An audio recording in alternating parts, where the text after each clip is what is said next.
Hey guys, it's episode 46 of PB Night. Yeah, you know, Jet, we haven't done a PB at night in over a week. We didn't do a PB at night last Monday because, you know, we are scaling back PB at night to Mondays and maybe Thursdays, not quite sure. It's the new news that we have. But we've got some interesting news, and it just broke on TechCrunch. Carlos sent it to us before we started Gadget Gurus that Twitter is set to buy Tweetdeck for $40 million from $40 to $50 million. Now, I don't know. Anyway, we'll talk about this and what we think about it. And, you know, Twitter has bought a couple other Twitter clients. We're going to talk about what we feel about that and more. And, yeah. All that and more On PB at Night.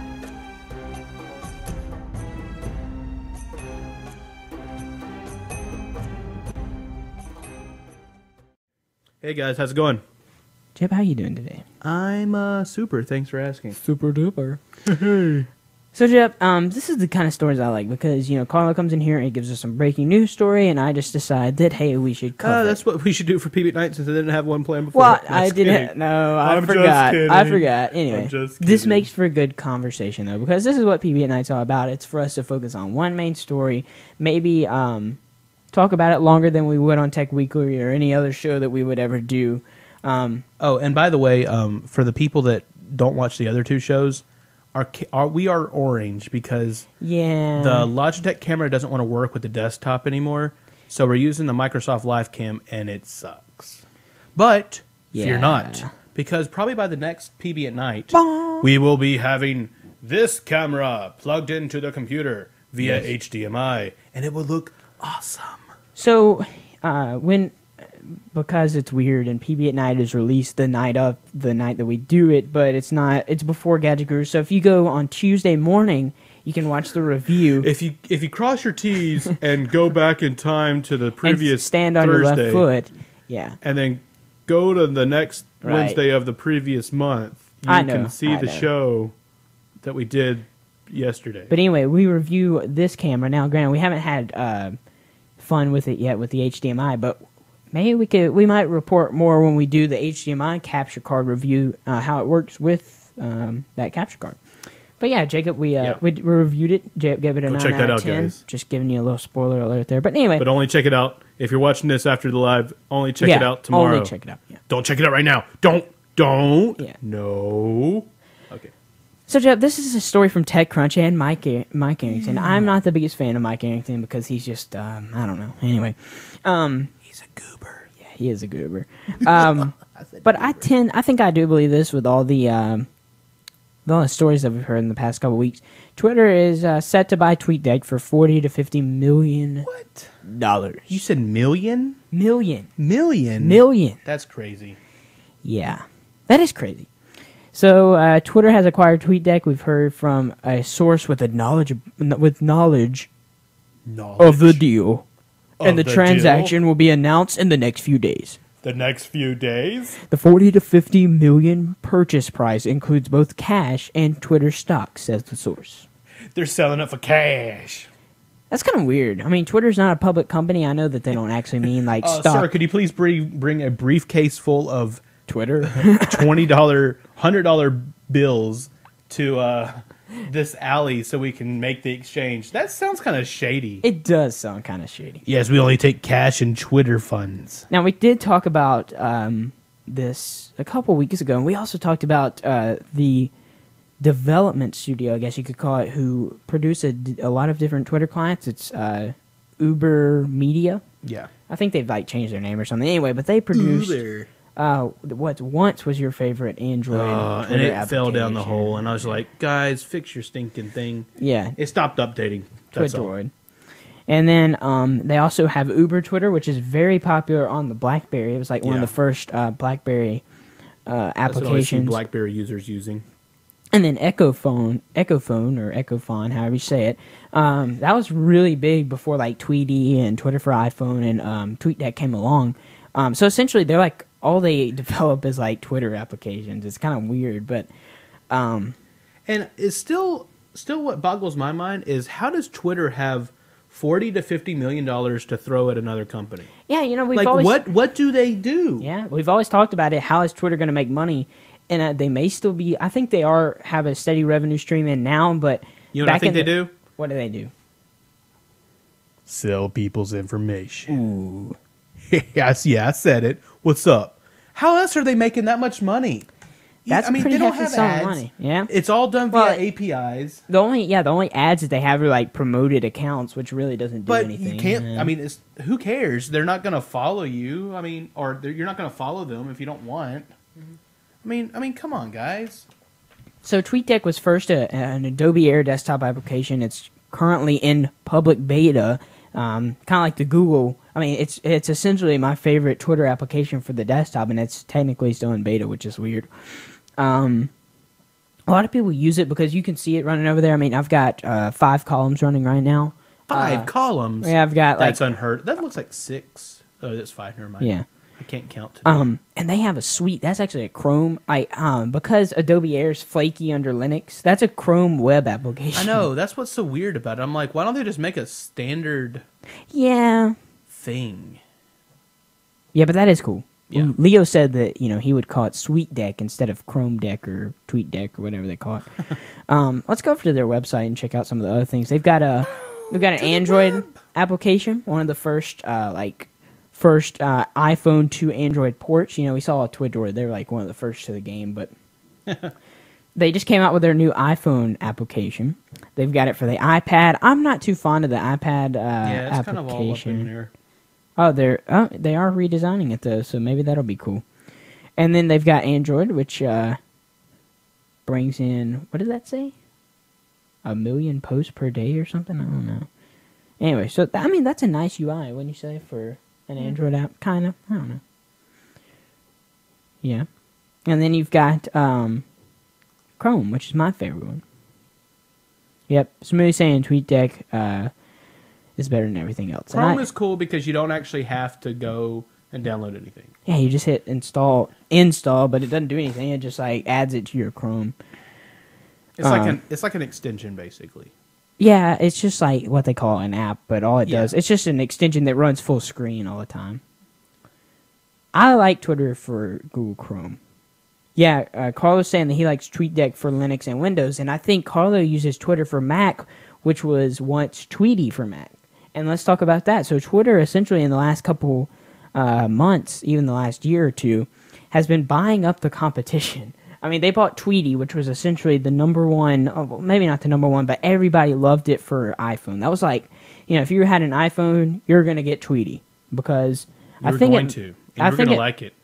I think it may have been paid. They might have had a paid version, but still. I mean, it was just like the best Twitter application out there. They bought it up. It's now become Twitter for iPhone. They bought up Tweety for Mac, which is now, they redid it a little bit. I think they changed up the UI, but it's still like the back end, which has become Twitter for Mac. And they also have Twitter for Android, which I've been using lately, which is pretty cool. And then they also have Twitter for iPad, which is complete fail in my opinion.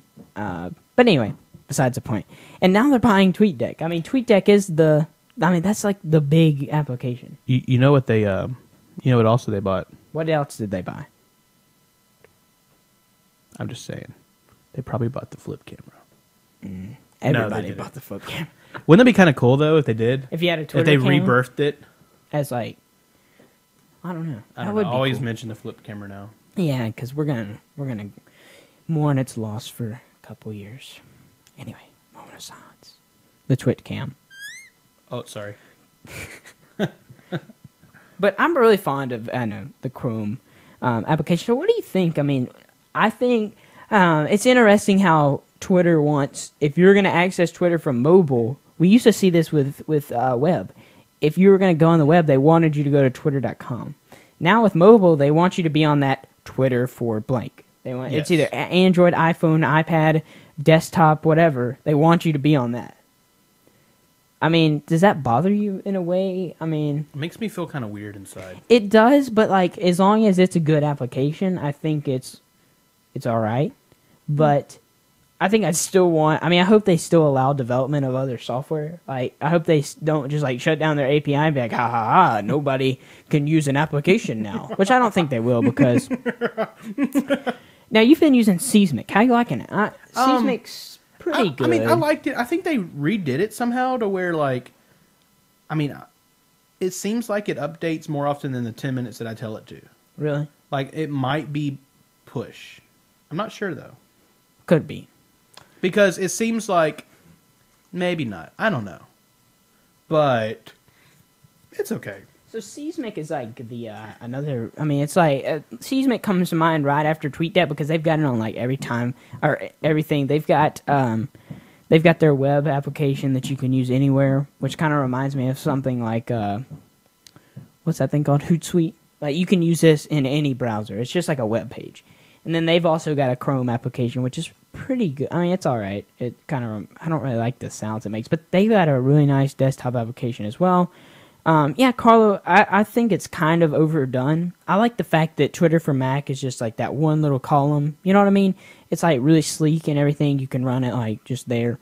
But anyway, Seismic is pretty cool as well. There's Seismic's website. Seismic. Hey, it's all white and Seismic-like. Yeah, Seismic-y. Where's the stinking raccoon or whatever it is? They don't show that on their website. There's the Android application. There it is right there. Yeah. That's what it makes, the sound. No, I know you can go single column in TweetDeck, but I don't know. It's just... I don't know. He doesn't know. Yeah, I don't know. I said he doesn't know. I don't know. He doesn't know. So, I mean, I think it's weird in a way that, like, they've now bought up, like, what everybody would consider the best Twitter application for desktop on the Mac and, on iPhone, and now they're buying up like the most popular Twitter application. I mean, like everybody who is like managing multiple accounts, who's like doing stuff on Twitter, uses TweetDeck. Yeah, which is crazy. That is crazy. I think it's gonna be interesting to see what they do with TweetDeck. I kind of hope that they just like slap their logo on it, kind of like what they did. I think Tweety was an interesting play because they redid it, but they redid it to just like match their UI. Like it has like, I think Tweety used to be like more purpley or something, which that's not a word, but it kind of reminded me of like our lower third sort of. Down below. Down below. But yeah, pretty cool. Anyway, I thought that was an interesting story, and I hope that this story goes through, or else this episode will kind of be like down the drain. But we can always blame it on Mike Garrington. But yeah. Joe, I guess that does it for this episode of PB at Night. You can follow us on Twitter, twitter.com/pbcasttv. You can follow pbcasttv on Twitter, which I said, or you can go to pbcasttv.com. I hate it when I do you that. can follow us on Twitter. Did I mention Twitter? And Twitter. Now you can follow Jago on Twitter, twitter.com/freakinhuge, FREAKINHUGE. And now he proceeds to add his website, which is jacobroberts.me. And I think you already mentioned that there's no more vlogs, but cool thing is steady stream of... Yeah, sort of. Yeah, maybe it was on the other one. Anyway, no more vlogs. But jacobroberts.me, you also not going to be on Facebook anymore, so I'm guessing that a lot of your content that you would normally post on your vlog or on Facebook is going to go to your website, which kind of excites me. Yeah, and I will be more formal with the website. Wait, what? Say what? I will be using Flickr more. Oh, Flickr, cool. So, yeah, I'm gonna sign up for the pro account because of my new camera. I'll see. I'll wait it out. If I use up all of my 300 space megabytes or in whatever. a month, yeah, then I'll go okay. All right. And then you can follow me on Twitter, twitter.com/thatnickjones and nickjones.me. Yay! I like the .me domains. Me too. Until Certex crashes, and then it goes back to that original hop thing. Hover, whatever I Hover said. should sponsor us. Yeah. Anyway, guys. We like to hover. Until next time, I'm Nick Jones. I'm Jacob Roberts. And this is PB at Night.